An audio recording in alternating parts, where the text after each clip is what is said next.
I'm in the Raindance TV studios with writer-director Jeremiah Jones to talk about his astounding new thriller, Restive. Thanks so much for being here, Jeremiah. Oh, I'm excited to be here. We're excited to be at Raindance. We came from Texas, and it's my first time in London, so it's been great.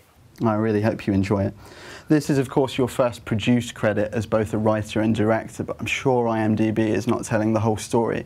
So how many scripts were there before Restive, when you made your big push? What's your background in film, and what got you to this point? I have absolutely no background in film. I watched a lot of movies. I think Blockbuster, one year I did like 900 movies. And I had never been on a film set, never did film school. I did it for the pure love of film, the pure love of chasing an impossible challenge. So it's the script that got the notice? I wrote that was the key?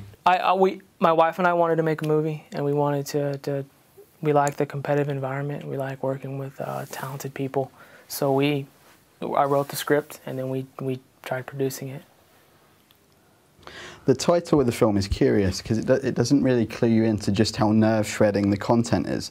And the film is definitely, in a way, it's kind of part of this increasingly popular backwards horror subgenre. But unlike most genre stuff, it doesn't feel the need to wear its credentials garishly on its blood-soaked sleeve. And because of that, I think there's so much more wider audience appeal. Was this something you intended or had thought about? Well, when I wrote the script, you know, the narrative is a bit challenging of the story, but I literally saw the story as the movie turned out.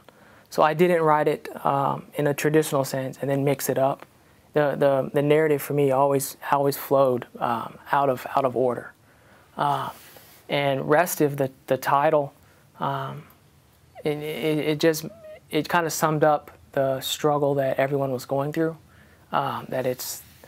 That everyone's leaning on each other, they're always pushing on each other. It kind of just summed up the state of mind or the feeling of what people are going through. There's this incredibly complex and elliptical structure to the film that demands that the viewer pay attention. Was this a construct that you created in the editing room, or was it something that was on the page? Well, I wrote it like that, and it's interesting that you say that because when the actors came in and we started reading and breaking down the script, they were like, okay, wait a minute.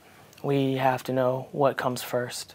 So we had to kind of start over and chronologically like lay it out for them, so they would know how their character arcs would develop. Because I only had saw it from how you see it in the movie, if that makes sense.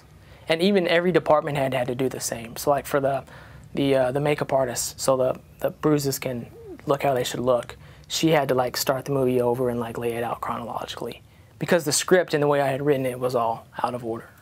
While we're on the subject of editing, I know that you cut the film yourself, and I think one of the film's small triumphs is this remarkable moment in which Jeva stabs one of her pursuers in the foot, but rather than appeal to the gorehounds and focus on the knife going in, you have these flash cuts back to her being locked in the basement by her husband, and she's yanking on the light switch and it's blinking on and off like a hazard light, and it lends so much intensity that you wouldn't get with Blood and Guts, and it really speaks volumes of her rage throughout. So can you speak a little bit about crafting really smart moments like that make it stand out in a genre crowd? Yeah, that particular moment would be the most gory moment of the movie. I mean, what she does and the way it's executed would be pretty tough for an audience.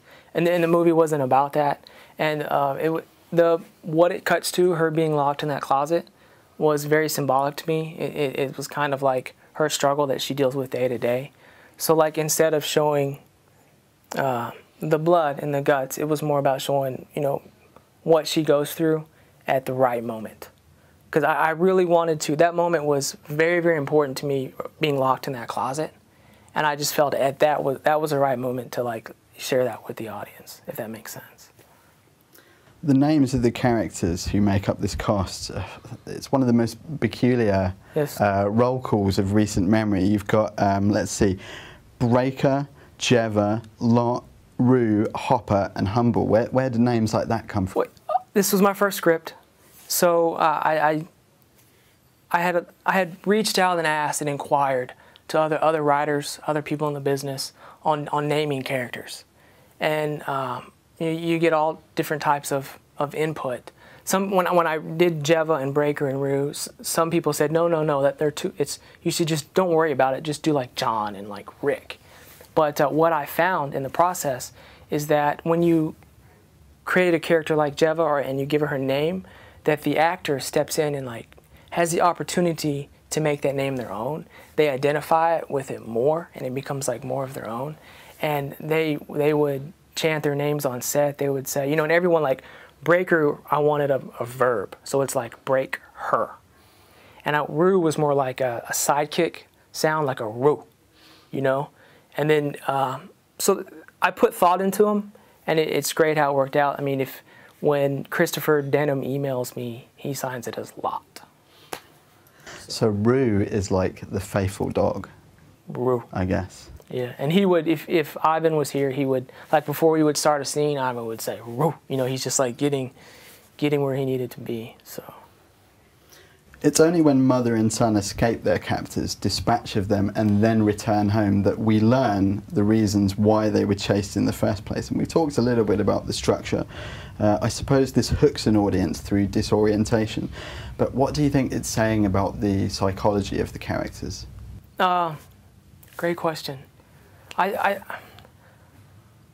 feel like she lives in a world that we can't really understand, like the stress level of that environment.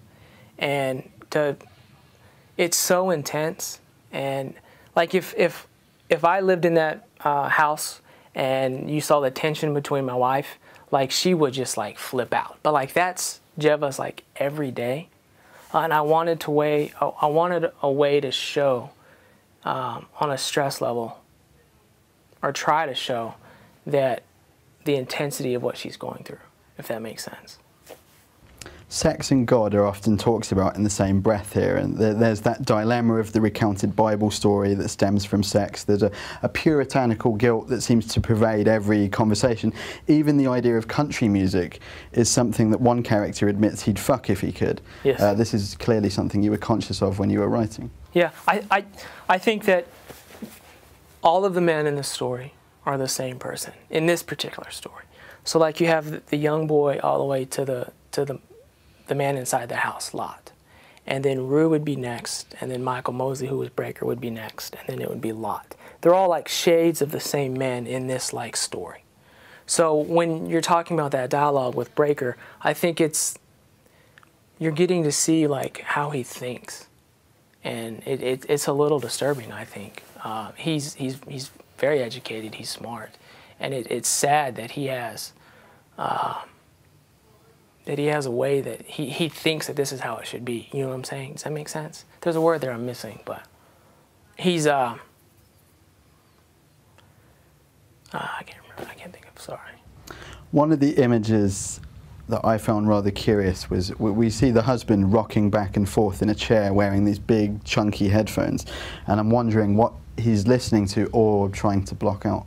Great. I think he's trying to block it out.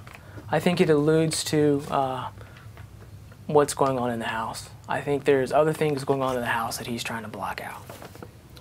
Due to the scarcity of the dialogue, music operates in its place a lot of the time. So how did the soundscape for the highly effective score come about, and how did you settle on the composer? It was very important in this movie to find the right composer. Ben Lucas Boyson was my #1 choice. I reached out to him. He's in Berlin, and I gave him a call. And we had already locked picture, and I said, hey, we have these images, and they need sound. And it's like, we have a bag hanging in a room. It's not the same when there's the right tones. So we just got on the same page, and we worked probably for like 6 months on it together, just on Skype, and knocked it out. How did you become aware of him initially?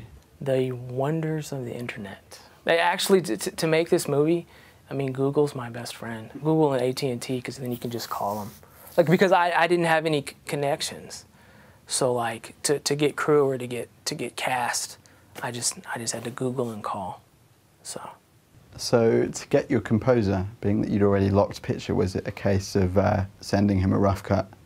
I like calling. I like being on the phone. So I just gave him a call, and then we just chatted for a sec. And then we felt like we were talking about the same stuff and the same type of work. And I sent it to him, and then from there he was on board. So I did want to ask though, when you're just reaching out to people and you're reaching out to someone like Mariana, how does that start? You know, that's someone with an agent. So you have. Oh, it's horrible. It's horrible. It's you call these agents, and their first two questions are. Do you have an agent? No, they ask you how much money do you have and what have you done. And I say I haven't done anything. I don't have any money. And then you normally don't hear back. And then you just keep calling, and you keep calling, you keep calling, and then you try to get the script to them. And then once they get the script, then you hope that they give it to the talent. And then that's when you've made progress, because then you have a chance for the actor to like the work or to even read it. And if you can make it that far, then you've actually given yourself a chance for someone to like it or not like it. Because at first, no one's ever reading it. You know what I'm saying? Like the agent's not reading it. And you have to make offers before you, like, for them to even consider it, you have to make an offer. The cash offer? Yeah. Well, how do you even know? Well, it makes sense. It makes sense on their end, because they don't want a script coming across that they love, and they say, hey, I want to do this, but then it's out to other people. Right. Because then they're like, oh, I wanted to do this, let's do this, let's clear our schedule for this. Like, oh, no, this actor wants to do it, and they're going to, like, pick it. So you have to give them, like, an exclusive offer. Yeah. But how do you come up with that sum total of, we'll give you this much? How do you even guesstimate? With Restive, we're working in a limited space. And you just be upfront and honest. Right. It's not about money. This movie's not about money. So, like, if they're expecting to make lots of money, this isn't the movie. But if, I told everyone, if they wanted to come to Texas, if they wanted to, like, fall in love with making films again, if they wanted to get fat off the craft services, this might be a good place, a good movie to work on. So, I mean, I'll just be upfront and honest, and just talk it out. But you had your crew. You have to have your crew, obviously, before you can reach out to those actors. Gotta go.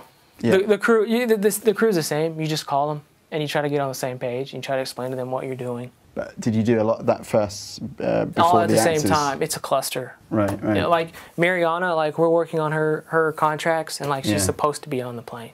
Okay. That's just how it goes. Right. Because it's kind of like an actor, will want to know first, surely. Like, okay, who's working on this? What's the budget? And who do you have? If you've just got a script. Michael Mosley, he has a great quote. He said, "Hey Jeremiah, when our first conversation, is it going to be a bunch of guys running around in the woods with a handycam?" Yeah. Because if it is, that's cool. It's just setting expectations and communicating, right. Making sure that we're on the same page. Okay. You just have to talk it out. So, if that makes any sense. Talk about the two kinds of strange that the film suggests and why you chose to end it on this discussion rather than the somewhat more definitive gunshot coming from the house. Okay, that was an editing choice. That was not in the script. That conversation in the script took place in the first act, and when it's in the movie how it is, the pacing was a little bit off in the first act, but it was such an important conversation to me that it made sense in putting it on at the end. Because when you hear it, there was no context when you watched it at the beginning. But after watching the whole movie and then listening to the conversation, then it made more sense. Does that make sense? And then the two types of strange, I think it's Breaker's way of, or Michael Mosley's way of, there's that word, rationalizing what he does. He has a weird way of thinking, and he thinks through. And it's just how he rationalizes it out. It's choices like this that really make Restive distinctive and so much more than its basic plot description. I really hope that you have a great turnout for the screening tonight and tomorrow, and thank you so much for talking to us. It's been a pleasure, Jeremiah. Oh, thank you. Love being here. Thank you.